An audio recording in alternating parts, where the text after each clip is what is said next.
એલએનજીના whistle અહીંયા પહોંચે એના માટે દેશની સરકાર ખૂબ કાર્યરત છે,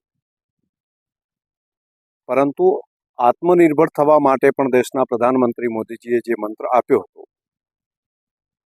બનાસના ખેડૂતોએ ગાયના ગોબરમાંથી ગાડીઓ ચાલી શકે તે પ્રમાણનો ગેસ જેનું પ્યુરિફિકેશન કરીને સીએનજીમાં રૂપાંતર કરી અને ગાડીઓમાં વ્હીકલમાં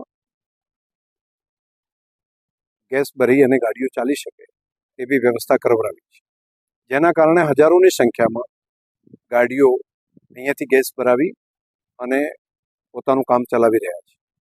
આત્મનિર્ભરતા એ સમયની માંગ છે. વિશ્વની અંદર સીએનજીની કટોકટી બાયોગેસથી કેટલો મદદરૂપ થઈ શકે? અનેક રીતે થઈ શકે.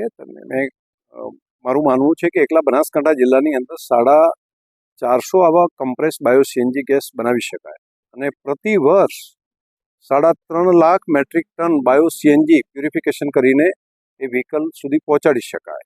આવું જો એક જિલ્લો આવું કરી શકે તો પૂરા દેશની અંદર પણ કરોડોની માત્રામાં ગાય ભેંસ છે, તેના ગોબર છે અને તેના ઉપર જો વિચારીએ તો માત્ર વિદેશથી ગેસ લાવવા ઉપર આધારિત રાખવાની જગ્યાએ આપણે પોતે આત્મનિર્ભર બની શકીએ. એ સ્ટ્રેન્થ આપણા દેશની પણ છે.